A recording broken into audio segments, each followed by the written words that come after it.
呢個國字，國家嘅國。國家係乜嘢嘅概念呢？就係一個地方裏邊係乜嘢啊？裏邊係一啲武器，呢啲人手執住武器保護住我哋嘅國家，因為我哋住咗喺裏邊啊嘛。國家國裏邊就有家，其實就保衛緊我哋嘅家園，我哋嘅屋企。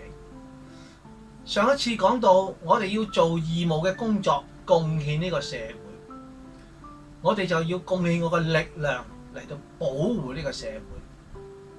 我哋人有所成就啦，自然我哋要回歸社會。點解我哋要保衛住呢個國家？因為呢個國家嘅安定，先至可以令到我哋嘅下一代嘅仔女更加安穩地生活，更加可以發揮佢嘅才能。呢個就係我哋要保護國家，其實為咗建設未來。令到我哋家庭生生不息。有咗呢個大前提之外，我哋就更加要關懷我哋國家，關懷社會。如果睇到有社會不足之處，我哋就要回歸社會，我哋就去幫助其他人，幫助呢個社會。因為只有我哋共同嘅努力，社會先至可以更加幸福快樂。因為國家社會嘅資源一定係有限，但係可能有啲地方係忽略咗，做得不足。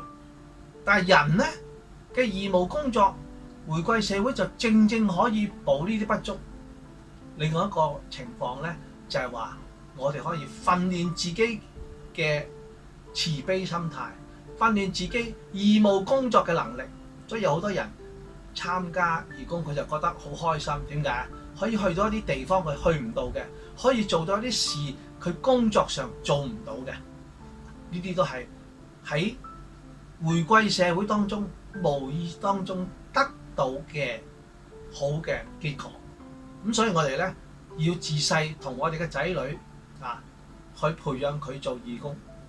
但係終結一個問題，各位有冇去諗下，究竟你想啲仔女做到乜嘢嘅人生目標咧？達到乜嘢咧？係達到有錢啦，因為達到係為咗國家民族做咗一啲大嘅事情，或者一啲事情啦，唔一定大事情啦。呢個咁嘅目標咧，我哋希望大家唔好淨係去睇一個金錢，因為金錢係無盡。但係反為你達到咗一個出力人生嘅目標發揮嘅時候，呢個先至係可貴難得啊！